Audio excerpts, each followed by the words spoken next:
Hello, hello, and welcome to another episode of the Digital Quill Podcast. I am your host, Mars Wilson, and today I have a guest host joining me. Could you please introduce yourself? Hey, I am the Storyteller, genre-switching singer, songwriter, producer, and other stuff. Also a human doing human things, which is kind of what we're all about at the Digital Quill. Sorry, I stuttered over my tongue there. Mostly human, yeah. I'm mostly human, that's true. Mostly human? What? Mostly human, yeah. Well, I guess that kind of starts off a good question for you. A lot has happened in between the last time that we spoke and this time. Can you, first, the Fear album came out, right? That's right. Fear is out. Yep. Good. I did get a chance to listen to that all the way through for once. So, just to kind of like give you my story on it, since this is a storytelling thing. I've been waiting for your album for a while. A lot of us have, obviously. We've been talking about it almost a year now-ish, little less than. Yeah. Saw it or heard it front to back. I kind of was doing it actually for the first time on a Let's Play. I think I sent you the link to that.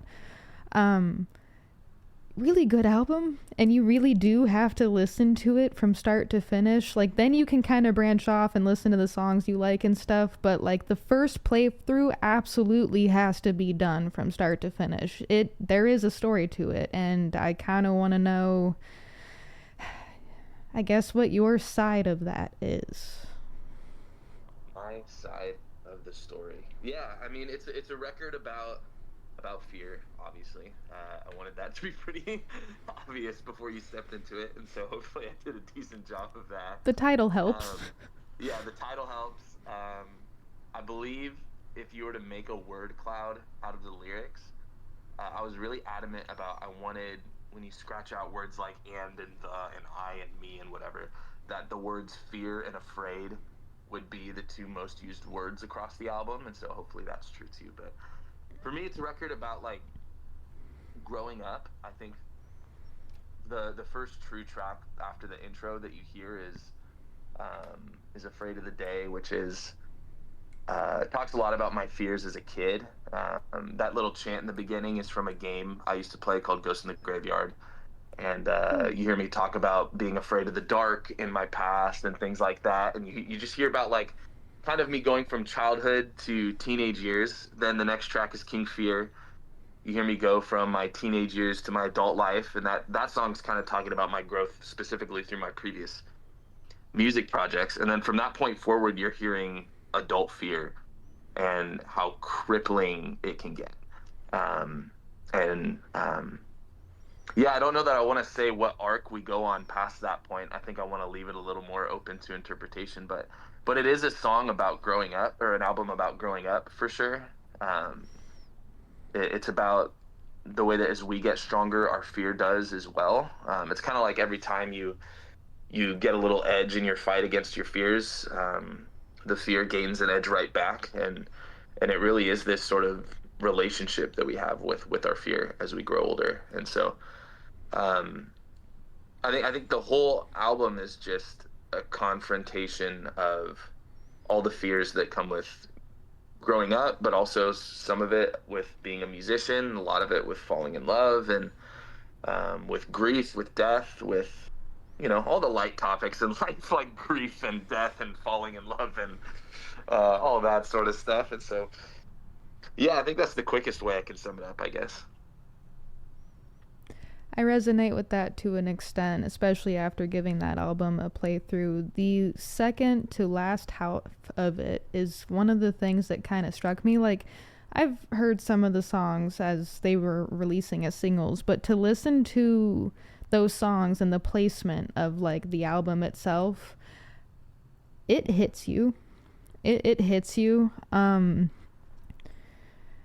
It most notably hit me, I feel like. I can't remember the song title, the second to third half of the arcs, of course. There reaches a point where you're talking about death, and you're talking about almost like not just about death itself, but like the death and rebirth, and like death of an ego, death of a person, death of like just change. Like that's almost like the whole metaphor is how much changes, and it's not just about, you know, like you're dead and gone, but you're evolving, you're metamorphosing, meta wording. Yeah. Yeah, and that's a theme that I've you know, I love that you found that in it, because it's definitely there. It's definitely on purpose. And I don't think you're super familiar with the music I made before I was the storyteller, but that's a theme I've been using throughout my music long before. And so it's really exciting to me. One of the things that scared me the most about restarting was I wanted to honor all of the music I'd made before. I wanted it to still matter to people who'd been with me this whole time, but I also wanted someone who is stepping into this for the first time under just this name to be able to get all of that right away from the album. And so what you just said really gasses me up, because you were right there with me in what I'm talking about on this album. It's totally about that. Death on the record doesn't mean death, yes, but it also a lot of the time is about, you know, killing pieces of yourself, whether that's intentionally, I'm going to rid myself of this so I can become better, or just the parts of ourselves that somehow along the way as we grow up we lose, whether we want to or not. We experience more than just one death in our life. We experience the death of so many versions of ourselves. And that's definitely a piece of this record, so I love that you heard it. I'm not really sure how old you are. I don't know where we fall in the generation age thing, because on some level that matters, on some level it doesn't. But now that I'm reaching, like, I'm 27. Now that I'm reaching like my later half of my 20s, that change and metamorphosis that like shows up in the album of Fear, like I feel like is showing up for myself in a lot of different ways. Because now that I'm looking back at like the start of my 20s, the middle part of my 20s, and like as I'm reaching the end of my 20s, I'm sitting here like I've had to leave so many parts of myself behind, not only because I wanted to, because some of those parts didn't serve me, but also parts that I was like, wait, no, come back, don't go. Yeah. And I feel like that's, go ahead, sorry. Oh no, you're good, keep going. I feel like that's like, I don't want to say like, I had to grow up at a young age, so like I feel like a lot of these concepts I kind of knew but couldn't define or put definitions to. And now that I'm kind of able to define and put definitions to, it's almost shocking, but not so much in a way of, I guess, not that, I don't know. I'm like, there's like so many trains collapsing in on each other. Basically what I'm thinking of visual-wise is, yes, those parts you kill off because you have to move forward. Yes, you have to leave things behind to start new lives. Yes, there's a lot of like death and change. But you don't, like, it becomes part of your shadow, not part of your growth. Like, you still have it, but it's in the darkness now. Does that make sense? Does that visual make sense? Yeah, totally makes sense, and I love that. Yeah, it's always going to be a part of who you are, even if it's not who you actively are. So, yeah, I love that. And I think you'll see that's something that the music I'm writing now brings to the surface a lot. I mean, the record ends with "to be continued," so I feel like I can talk now about the fact that there's a follow-up to this record coming that continues a lot of the themes. And one of the things that this next record's going to have to address is you have this character who I started off in the Setting the Scene EP making it really clear his memories have been wiped and he's kind of been reset, clean slate. Great music video, by the way, if you haven't seen that. What was that? Great music video, by the way, for the viewers who haven't seen that. Yeah, go check it out. Setting the Scene. It's on my YouTube channel. And then something happens at the end of this album that I probably shouldn't say what it is yet, but in the next record, the character we're following is going to have to reconcile this past version of themselves and try and discover what to do with all of that stuff. And so it's something I'm actively writing about right now, is those versions of ourselves we've lost in the past. Do we still speak to them? Do they still influence us? Do they still have impact on the today versions of ourselves? And what does that look like? And Is that healthy? Is that unhealthy? Those are some of the questions the next record will be dealing with, which is exciting. I like that. I guess that brings me to another question I have for you. This being a big month for you, right now, one of the things I like doing now that we're in November is I like to try to start compartmentalizing my goals and stuff for the following year. I choose goals over resolutions because, truth be told, I've never followed a resolution in my life. But the last few times I've implemented goals over resolutions, I've followed those to the T and my year somehow got really good. All of a sudden, I don't understand the math, but it's working. I'm going to keep trying it. What are your goals moving forward, both personally and for your music in 2026 or for the rest of the year? Yeah, I I want to get some videos done for this album. I had a concept for every single song on the record to have a video, and that was back when I was with my label. And so without the label, that's a little trickier. I don't know that I'm going to be able to do that the way I wanted to, which is sad. But so much of this story, to me, it needs to be told in a format outside the music. And so I really want videos to accompany it so you can start to see the lore. I know there's some lore fiends who are fans of my music, and I want to give them what they want. And so I think this next year, I want to get at least a few videos done for this album. I want to release a cover album. I know there's people who've heard some of my covers on TikTok, and they're like desperate for them to finally come out, and so that's going to happen this year. I was just in the studio working on some new covers the other day, and excited to get that out. And then personally, goals for this year. I don't know. I feel like I am in a pretty sweet spot, which is cool to say. I think I just want to find myself leaning more into the present. I think I'm someone who, and it's all over my music, I've always struggled with living a little too much in the past or living a little too much in the future. And something I'm working on now and that I definitely want to continue to work on next year is truly being in the exact moment I'm physically in. I feel like my head's it's hard to pin my head down to being right here, and so I want to try and get my brain to stay where it's supposed to be. But a lot of exciting things musically on the horizon. A lot of it I can't talk about, so I was trying to pick the things I could. But there's some exciting stuff going on for sure. I don't want to play devil's advocate and just suggest things because this is your world, but I will say this as someone who is a photographer and also it dabbles in videography. Cell phones can do a lot more these days than an expensive video camera can in most cases with editing software and the like, and if you need someone to help edit or look over things, I got you. Appreciate it. Yeah, I appreciate it. It takes a village to do things, and that's partly why I like having these conversations, is to figure out what people are up to and be like, hey, it sounds like you're doing cool things. I want to help you do those cool things. If I can offer any advice or expertise or perspective, I want to help, because better and stronger selves, village, sorry, I hope that makes sense. No, it totally does. It does. I think that's one of the things I feel like a lot of people don't realize about art is just how many hands are on it. Even down to the music. Obviously, the main two pieces of the puzzle are me and then my engineer Giovanni, who I call him my work wife. We do everything together. He's all over literally everything I touch, and I made a promise to him that he does not care if I keep, but I really care.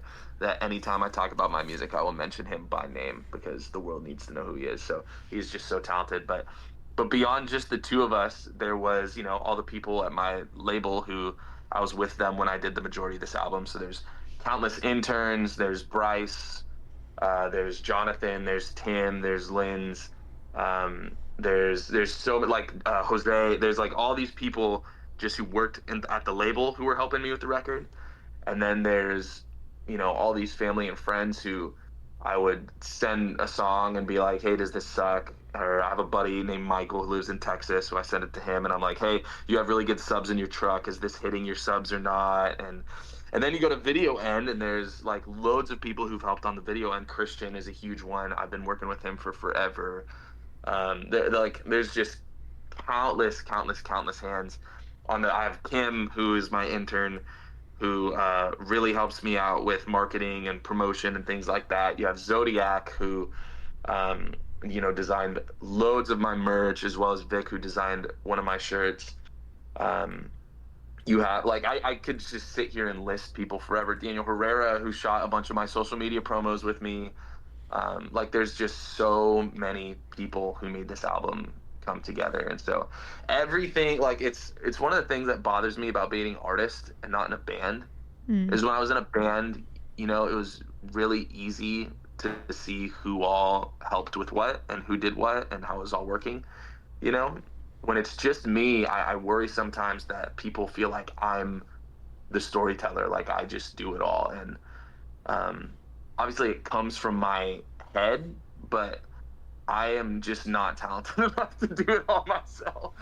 It doesn't work like that. And so it really does take so many people to make something like this happen, for sure. Now, last time we were on this show, we weren't on video. It was voice only. Yeah. Big ticket question that I'm sure people are going to want to ask. What is your story behind the mask? The mask. Yes. So, I'll talk visually first, and then I'll talk emotionally what the mask is for. But visually, when I was coming up with the whole Storyteller brand that I was going to launch, I hate talking about art that way, but it is something you think about. I wanted there to be just some really easy in-your-face imagery that people could attach to. And I instantly gravitated towards the Shakespearean tragedy mask, which is what you see on me today. It had to do with the plays that they would represent tragedy with the mask. And something I've always been adamant about with all of my music is that the storylines behind my music, they always fit the marks of a Shakespearean tragedy, with the one exception being that a Shakespearean tragedy has to be written by Shakespeare, and obviously dude's not writing my music, it's me. So I instantly was just drawn to how can I kind of put that at the front. It's always been in the background. And I really loved the idea of the tragedy mask crying black tears. There's a big lore thing here that I'm trying not to step into and accidentally let slip, but the black tears have loads of meaning for me as far as my character's relationship with kind of what I'll call the deity in my lore. There's this god who's kind of after me in every universe, and so that's a whole long story that I probably shouldn't dive into on this podcast. Probably save that for another episode. Yeah, I think that's a future one. But for me, I was just really struck by this image, and so I found a mask. The idea behind that image is that for me, this music it's not the full truth of my story. There's just no way for art to capture the full truth of someone. For me, what inspires me to write is the tragedy in my life. It's the things that are so heavy, I don't know what to do with them if not this. And so the mask is kind of a symbol of this is where I put my tragedy, and it's also where I want others to put theirs. It's like this music exists for you to resonate with, relate to hear, to let impact you. And so in the same way, I put on this mask because this is where you're only seeing the tragic side of myself. If other people need a place to put specifically that tragic side of themselves, I want my music to be able to be that place. So that's visually what it all stands for and what it means. Emotionally, I've told this story on live stream a few times. I was 21 years old. I had just released a song with Mike Shinoda, who's like literally my hero. I feel like people hear me say that and they think that when I say he's my hero, they're like, well, he has to say that. He worked with a legend. Like, no, like from a very young age, I have looked up to Mike Shinoda. Like it was literally the coolest moment of my entire life getting to work with him. And just because of that working relationship we had at that time, for the first time in my entire music career, record labels were interested in me. And so I was on these Zoom calls with a few different labels during that time. And it just did not go the way I expected. The first one was very much about like, what are your future plans? And they're like, is Mike going to be involved or not? And I was like, well, no, we just did the one song. Like he's trying to do stuff for young artists and lift them up. And so he liked what I was up to, and you know, he helped me out, but I don't think it's like a continuing relationship. And the conversation from the second I said that forward was like, they were not interested at all. They just wanted access to Mike Shinoda. And I was like, cool, that sucks. But the next two were like, they were more interested in me, which was cool. But their interest came with caveats. They were really, they talked so much about my visual image and about the importance of skincare and the importance of styling and the importance of appearance. And they're like, you know, more music is watched than listened to, and so the way you look matters because it's a window into your music.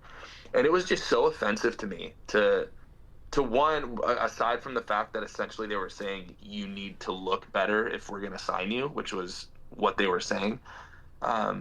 It was take that offense out of it, which is like people, they were calling me unattractive. That sucks. But to say that like the way you look either adds or takes away value to your art is just, it's horrible. It's so horrible and it's so wrong. But I will say something that's true is it is the reality we're dealing with. It shouldn't be, but the reality right now is that when you look at TikTok, you see people who are conventionally attractive racking thousands of views and thousands of follows just because they're conventionally attractive. And you see people who are making art that matters. If they're not willing to present themselves in a way that's conventionally attractive, you see them with nothing. It's something about the psychology, the way we've been wired. I think Hollywood has to do with it, right? They cast only the most beautiful people and put them on our faces, and we now associate our entertainment and our art with how attractive the person making it is, and I think it's disgusting. But for me, when I was, you know, I had stopped doing music. I had said I was going to come back, and then in my break between projects, I started debating if I really did want to or not. And one of the things I landed on was, if I come back, I was like, there's this reality that I've been confronted with several times, that the way that you present yourself does matter in how people will engage with your music. And so I decided to wear the mask because I never wanted my appearance to even be a factor. I didn't want it to either way. Like, say I suddenly became a 10 out of 10. I don't want that to also be the reason people listen to my music, just like me being a 4. I don't want that to be the reason someone doesn't, right? So for me, the mask was a way to let's just change the equation. Let's make it where if you're listening to my music, you have no idea what I look like, at least not when you start. And you're truly just hearing my art and being able to make the judgment call for yourself about it. So, so yeah, there's that amount too. I don't hide how I look. I mean, here I am. This is me. I'm not, you know, I'm not trying to hide what I look like by any means, but I am trying to, I don't want anyone's first interaction with my music to have my face on it. You know, I want people to hear who I am as an artist before they see what I look like, because I don't want it to matter. Hear who you are as a person, as an artist, a creator, a musician, not just influencer. For sure. And you know, I feel like too, I like, don't just exist to be consumed, which I think there's a lot of people who want that for themselves. They want to just be consumed. You do you on that one. I cannot relate on the wanting to be consumed, because there's something weird about that. Like, even with photography, I get a little weird. Like, maybe there is something to your soul being captured by a camera, and maybe you shouldn't take 10,000 selfies a day. I don't know. Yeah, it's so bizarre to me. Like, I've had in the past I try to always be very accessible to my fans as far as connection. So I have like my Discord channel. I'll respond to DMs unless they get weird, and then I don't respond to DMs. But I've had in the past where the relationship with fans has become so like it's very clear I'm a product to them and not a human being. And it's like, whoa, you should not be comfortable like asking me questions like that. Like my life isn't like for your notebook to write down so you can interpret my art. Like there's, you know what I mean? Like it's really bizarre. And so, yeah, I don't know. I don't even remember where I was going with that train of thought, but I do think there's just this huge problem with the way social media has come into play with art is people can have access to their creatives more than they ever have before. And the benefit of that is you get to see them as people, not as products. But the downside is if you're not willing to make that jump, then you're just now commodifying more of them than you were before. And so, yeah, I don't know. That's a soapbox that I should probably get off of. Sorry. No, you might be onto something there. I'm thinking as you're like speaking, and I'm like, one of the human conditions is to relate your own experiences to someone's story, right? That's how you experience, I think. Just really downplaying that. But I'm sitting here and I'm like, I relate a lot more to your experience than I think I want to at the moment, or just in general, because like a lot of stuff is coming up for me, right? I am told that I am pretty or beautiful by people. I largely attribute that to the fact that I'm a girl and not really like actually that way, because I have gone through weight changes. I used to be 185. I'm like 115, 120 now. That's, you know, a lot of change in a body in a short period of time. Like just, I guess what I'm like trying to relate to and get at is that like I've never wanted my appearance to be the reason someone, like you said, someone watches my stories or reads my books or engages with me on social media, because the last thing I want is attraction. Like, please don't be attracted to my physical appearance. Appearances change, you know, people start to gray, people start to get wrinkles. Maybe at some point later down the line, depending on genetics, I don't know. Point is, bodies change, and minds and like the core of who you are doesn't really change. Like, as a little kid, I was a very happy, loving, joyful person. I don't know what happened to that life. And then once I started finding that again, like that's who I want to be remembered as someone who loves people, who loves stories, not, oh, she was a 10 out of 10. Like, numbers and attractiveness, like, your soul and your heart and your brain should be the focal point of who you are, not the external. I relate too much to what you're saying, and I'm, like, tangenting off of it because, again, things have come up in my brain. Yeah, and it's the sad reality is that it's the way that we've been conditioned now. Like that's just the way that we're fed everything, from movies to music to, it's now all about the face. It's all about the appearance. And so, you know, I don't think there's an answer to it. So the mask is my best attempt at eliminating it from the equation. But it's so true. It's so true. I never really thought about the social media creating the problem of, when you were talking about that, the social media problem creating with the, now you can turn your favorite creatives into a product by asking them questions you shouldn't be in DMs. I guess I never really thought of it like that, because I just thought of it as an overconsumption problem. Like, now you can consume too much. I never thought of it in the lines of, now you are not just a human, but a product. Like, that is something I'm going to have to unpack myself now, too. That is something. Well, you know what comes to my mind, and it's a prime example of it, is MGK dropped his album recently, Lost Americana, I think it was called. There's a song on it called Sweet Coraline. And the song is about how he was walking down the street. This person recognizes him, goes, "Wait, are you MGK?" And he's like, "Yeah."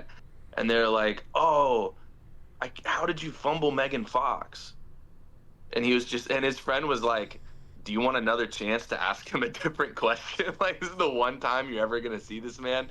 Is that really the question what you want to ask?" So the whole song is about how hurt he is by this interaction with this stranger who thinks that his life is entertainment to them.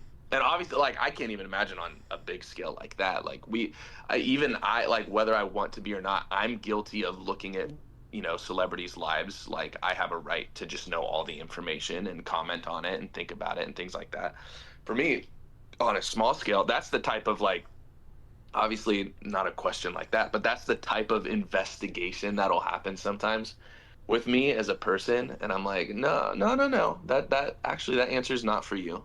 That question's not for you to ask.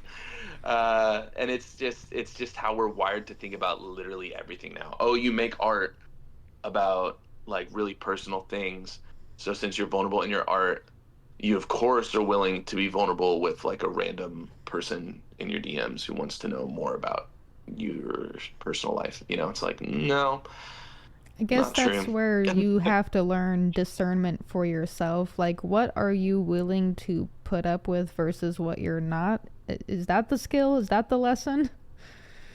Yeah, which I think what's funny is, I feel like, just if anyone's listening and they're like, what questions, like, you might be like, some people might have had this problem in the past and not even realize it and are now terrified, like, oh my gosh, what is the line then? Target Here's the audience line reach. is if you ask a creative about their art, they will always share as much of their person as they want to with you.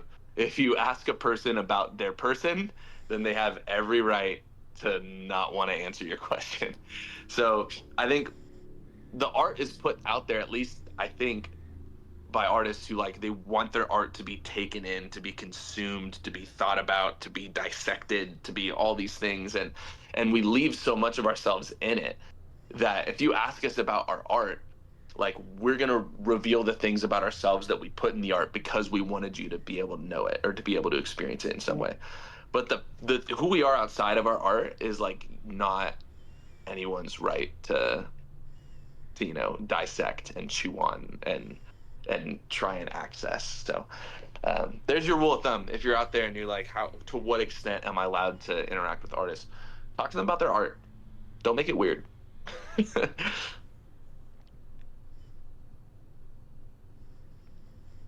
That sounds like a challenge right now. No, I'm kidding.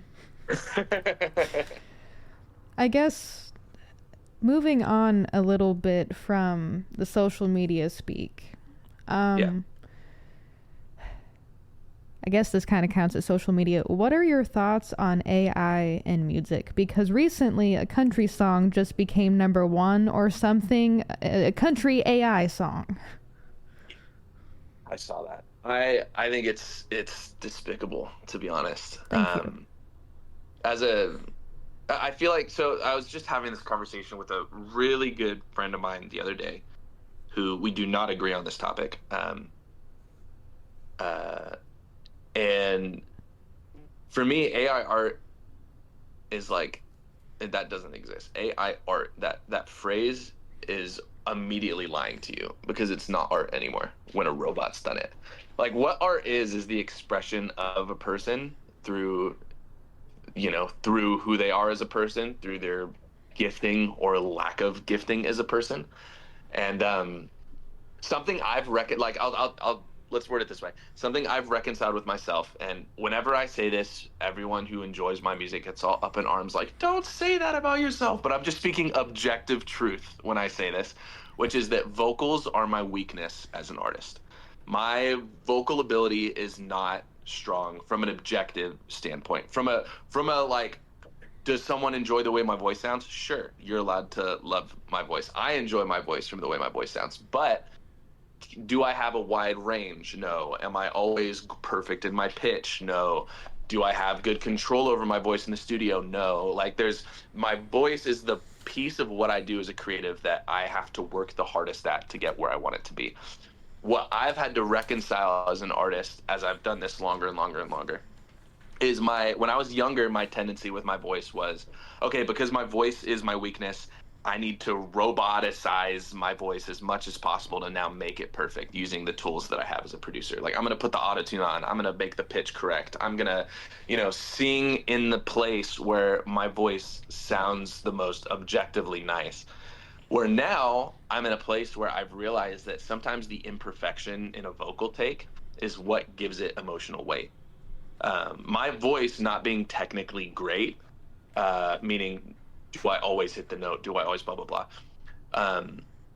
There's times on the record, like the song that immediately comes to my mind is Life After Death, was a song where I did a single take vocal for the entire thing. That's just one vocal take from beginning to end that's at the front that you hear. And there's a lot of imperfection in it. There's notes that are missed. There's, if I like listen, when I listen to that song, my producer brain immediately goes, okay, on the very beginning, verse 1, there's a part where I accidentally kind of riffed down this note and I didn't mean to. I should fix that. Oh, in the chorus, I hear the scratchiness of my throat come in and that wasn't intentional, and I can go and take a pass on that and fix that. When in reality, those things that a producer wants to edit out are the things that make the art human and powerful and expressive and real. And so what am I getting at with this? Is that an AI can't make mistakes. An AI vocal is going to be perfect. An AI guitar line is going to hit the note every time. An AI drummer is never going to be able to... there's this thing that we call being ahead of the beat or behind the beat. And sometimes you slip into a pocket that's just ahead or just behind on purpose as a drummer. And an AI robot's never going to do that. The AI songs out there are going to be so perfect that they don't accomplish anything real. They just don't. Now, why is a song like that? Sorry, you're seeing the shadows change. It's because Igor is in front of my lamp. Come here. You don't need to do that. Sorry. Come here. There you go, bud. I think your cat, Igor, jumped up at the same time as my cat, Storm, did. That's too funny. They're in sync. Where was I getting at this? The reason that AI music is working right now is not actually, it has nothing to do with people's receptiveness to it.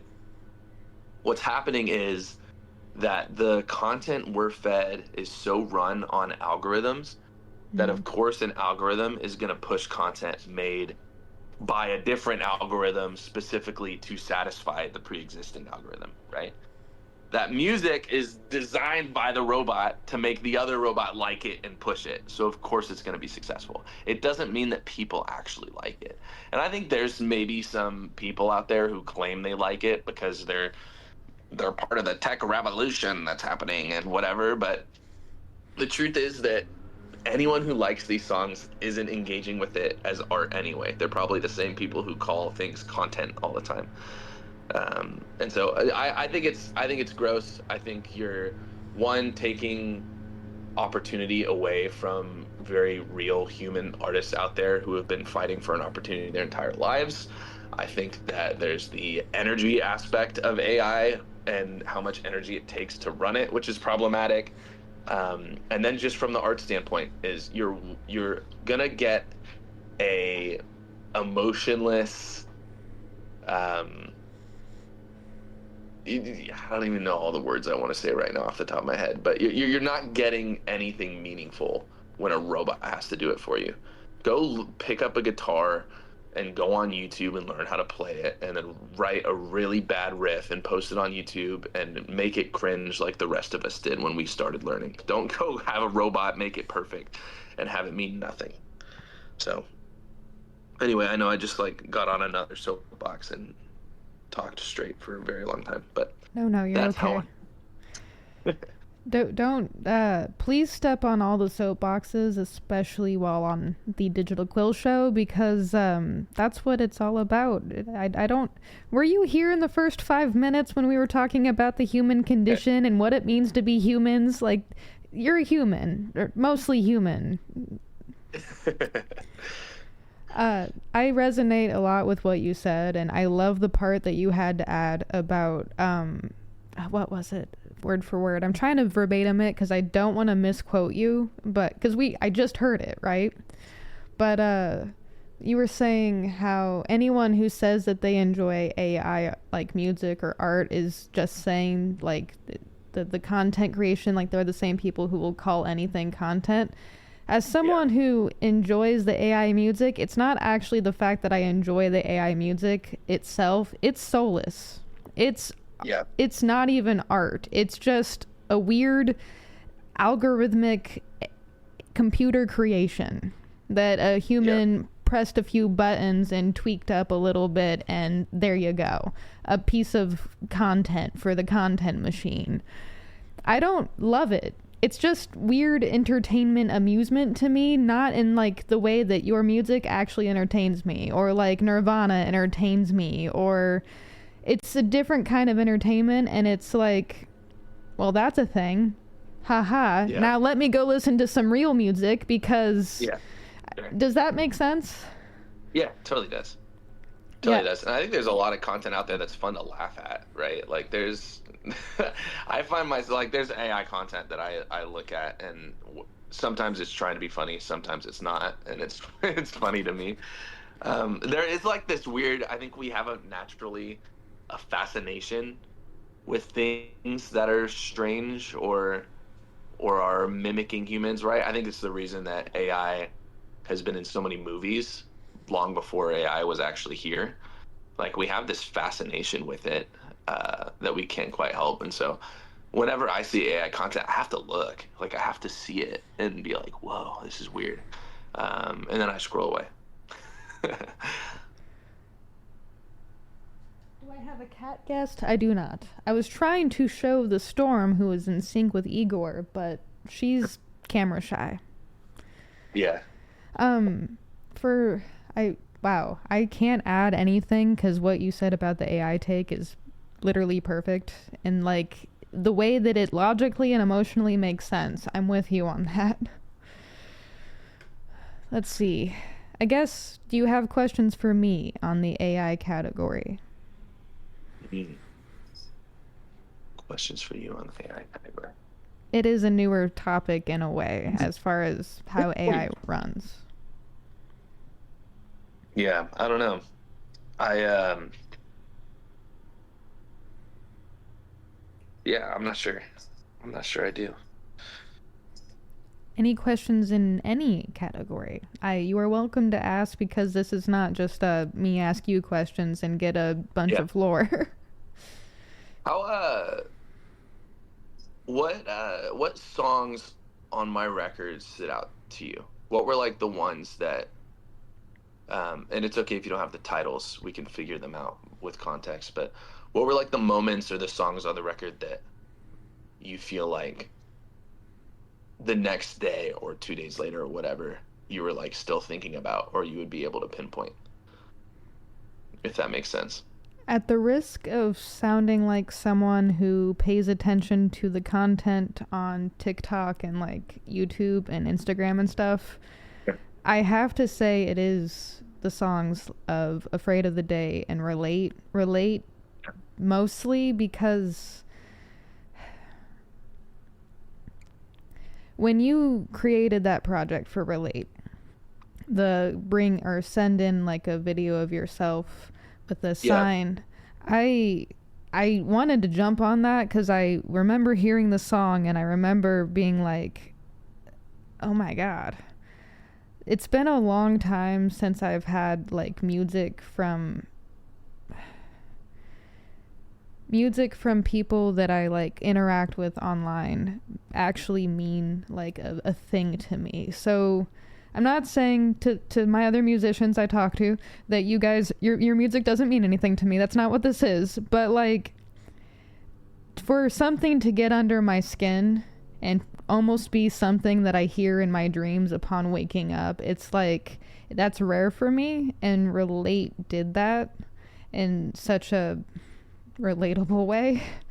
That was a horrible play on puns. But then when I got to listen to the full album, specifically the second to third arcs where you're talking about death and change and like what you're afraid of, like how there were a few speaking parts. I can't remember the names of the songs. Like, I am more of a listener than just a regurgitator.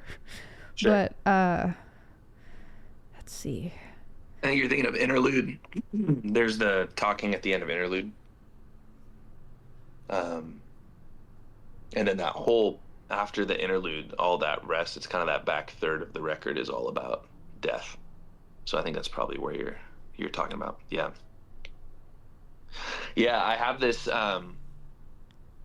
when I write records, I kind of like the slow descent in the way I write. Not that you don't have impact immediately at the top. Like, of course, there's always impact. But I think what you'll notice when you listen to my music is that, or when you listen to a full album or body of work from me, is that the top of the record has all the like shiny stuff to catch your attention. Like it's the production's kind of more energetic and exciting, and at the same time the lyrics are kind of just scraping the surface of the topics that I'm talking about. And then the further you make your way down the record, I like for the energy to drop, which leaves room. Hold on, Igor, stop. My wife has her bouquet from our wedding on display, and he loves to sniff it, and I'm always scared he's gonna knock it over. Come here. Okay. I like, you'll notice that as I strip away production and energy, that the lyrics become much more upfront about what the record's talking about too. And so I think that the further you go into a record, usually the more I like my own songs. Not to say I don't like the songs at the beginning of the album. They mean a lot to me. But my favorite songs are always in the back. And I think I write that way too, because other artists, when I listen to their music, my favorite songs are always towards the back. They're always the ones that are kind of slept on because they're not as exciting or fun. They're not the singles. They're not anything like that. And so, which I think is part of what Relate is talking about too, is that I don't want to make music that, like, my most impactful music will never be the music that I push to radio. It might be the most fun, it might be the most earwormy, whatever, but the songs that I will be most proud of are the ones that are like deep cuts on my records that even the fans of mine's like probably skip sometimes because it's not the vibe. It'll be the ones that are a little more upfront with what I'm talking about, if that makes sense. Yeah, I think so I love that you. you say you resonate with that back third, because that's like my bread and butter. That's the part that to me the whole album doesn't matter if you don't have that back third. I would kind of have to agree to that, because in playing it through the first time, and as I said throughout, I've only played it through all the way once. I've listened to snippets and like the songs on their own in part. So kind of two separate experiences, if you know what I mean. Yeah.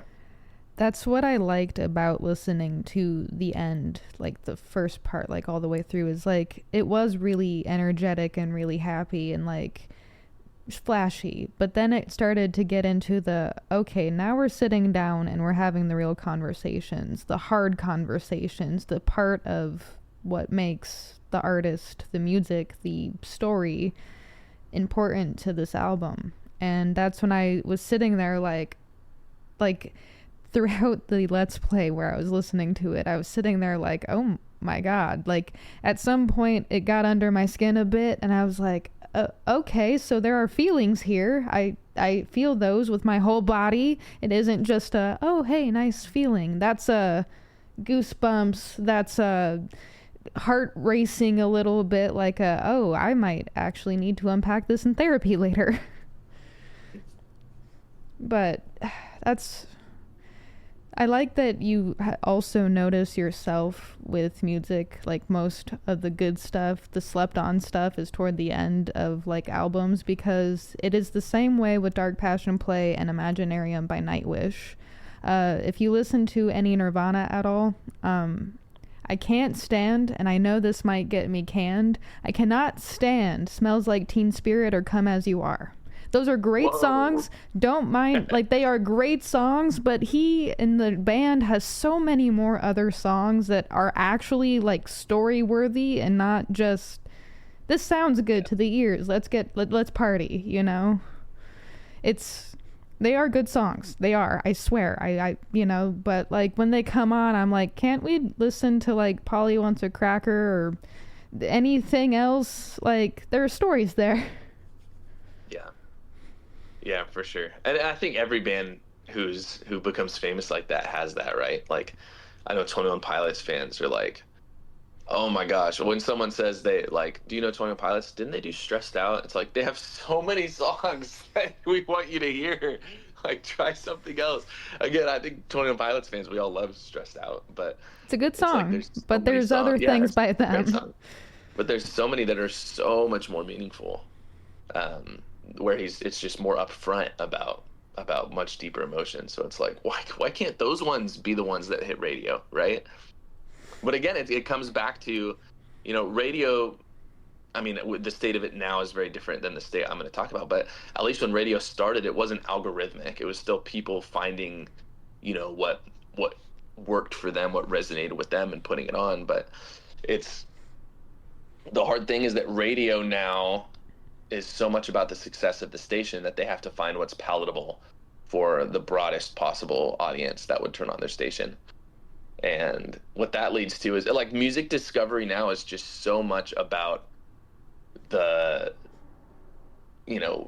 front half of the record. It's if a song comes before track 5 on an album, then maybe it can hit radio, but anything past track 5 isn't the song that someone's going to push to a radio station. And that's whack. Yeah, actually, big whack.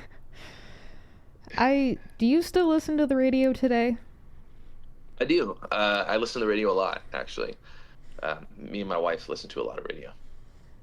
I try to listen to the radio more now than I used to, because there was a period of time where I just never had the radio on in the car or just in general. I have a little boombox that connects to the radio, and it's also a DVD player. It's like a multi-tool in digital format, but let's see, our local channel, a couple of big ones is like 98 KUPD. If you live nearby, you might have heard it on the traffic or someone talking about it or seen a sticker on a bumper car, or not a bumper car, but seen a sticker. It's like a pretty big station in Arizona, and it's like 90% commercials now. Like, every radio station is 90% commercials, and then like the same 12 songs or like 30 songs, and I'm like, and then you'll go to another radio station and it'll be playing the same catalog, and you're like, you're supposed to be the classic station. But that's when I realized I'm just getting older. Yeah, it's funny how that happens. The whole getting older thing. It's funny how that happens. There are songs I was jamming out to in 2005, but between 2005 and 2010s, that are on the classic station. What does that mean? Yeah. My wife and I, we listen to Sirius XM, which is a little bit better. Yes, for sure. We listen to Alt Nation all the time. It's almost always on in our car, and we use it like. Occasionally we'll hear a song and we like grab that song, but we use it more for, I feel like we use it for artist and band discovery more than we do song discovery. Like, we'll hear a song that we like and we're like, oh, I bet their albums are amazing. You know, like, if this song is what's on radio, their albums are probably really good. And we'll find new favorite artists that way. We never just like take what's given to us on radio and leave it there. It's always like, oh, I think I could see myself becoming obsessed with this person's entire catalog. And so I like that Alt Nation does a good job about at least having decent variety. You're not bombarded with ads or anything like that, and they play some catchy stuff. So that's good. Yeah. Have you considered becoming or have you been on Sirius at all, or radio yet? Like getting my music played there? Yeah. So here's as far as I understand it from conversations I've had with people who know more than me, is that radio is incredibly expensive to get yourself placed on. So it's not so much like you'll hear people tell artists in a position like myself where we're smaller that, you know, oh, you just gotta, here's how to write the better emails that will get you placed on radio and blah, blah, blah, blah, blah. When in reality, there's very few radio stations that are just accepting music and will put it on. And usually the ones that do are the ones who aren't listened to very much. To get on like Sirius XM, Alt Nation, like you're looking at how much are you willing to spend to get your song on the radio. So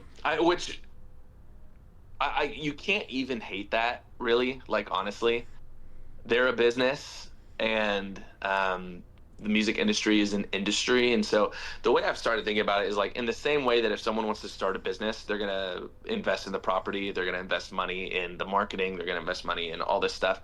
Like, that's what it is to be an artist too. You need to invest money in, we don't need property, we need music. So we're going to invest money in our music.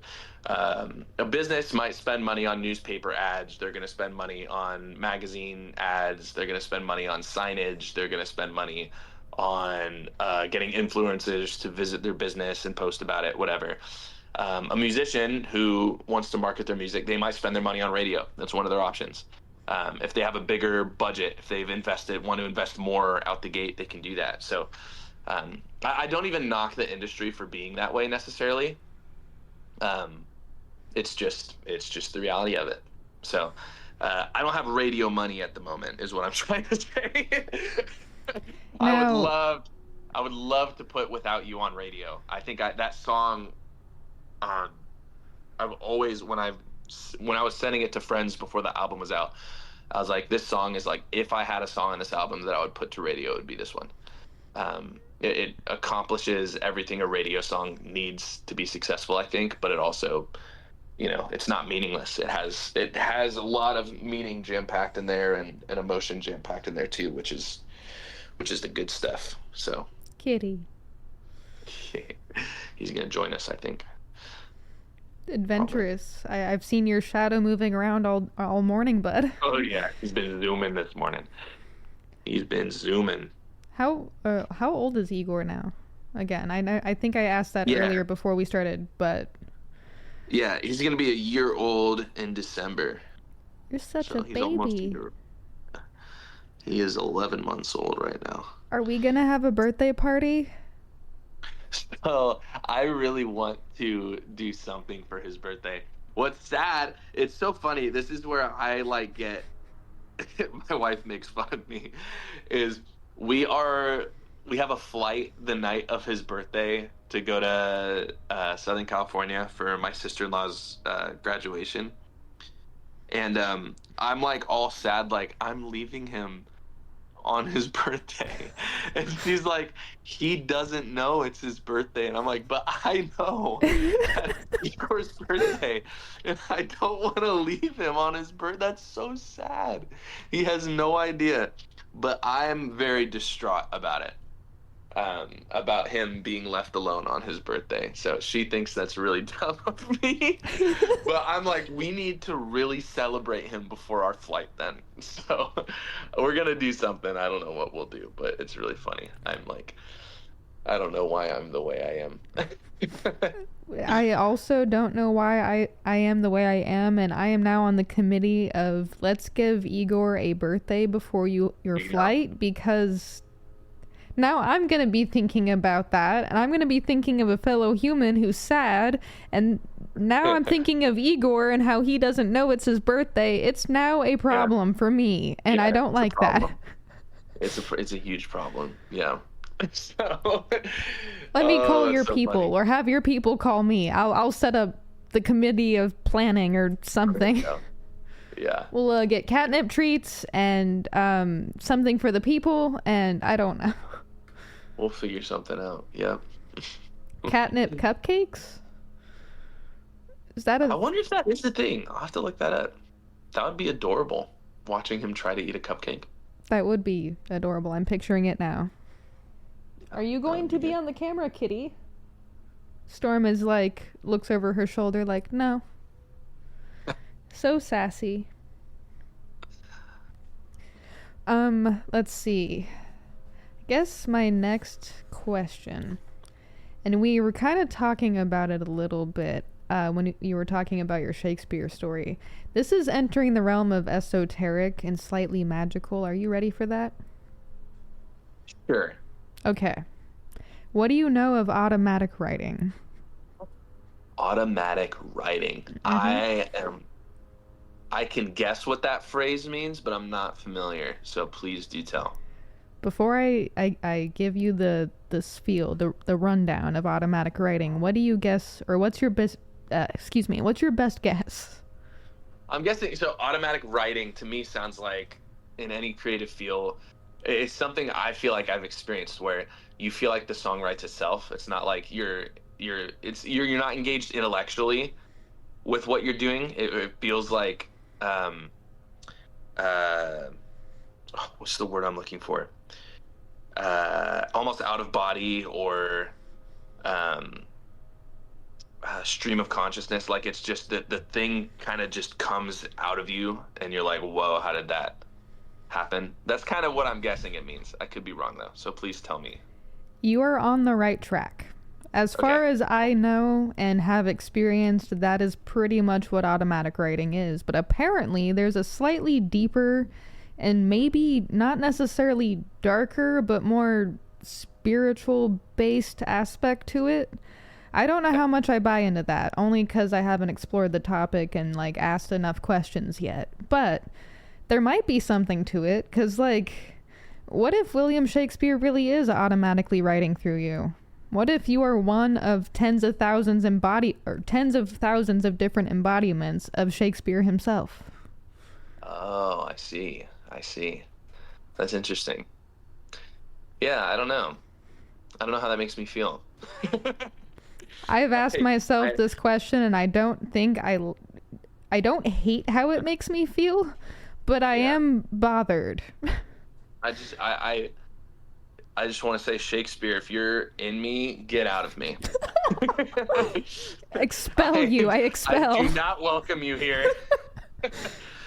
Look, now, if my music drastically changes moving forward, then we know dude was really, I just told him to leave, so it'll be interesting seeing what happens next. On the bright side, none of the pictures moved behind you or like fell, so I think we're good. That's a good sign. Yeah, that's a good sign. Yeah, that's crazy. I've never heard about that.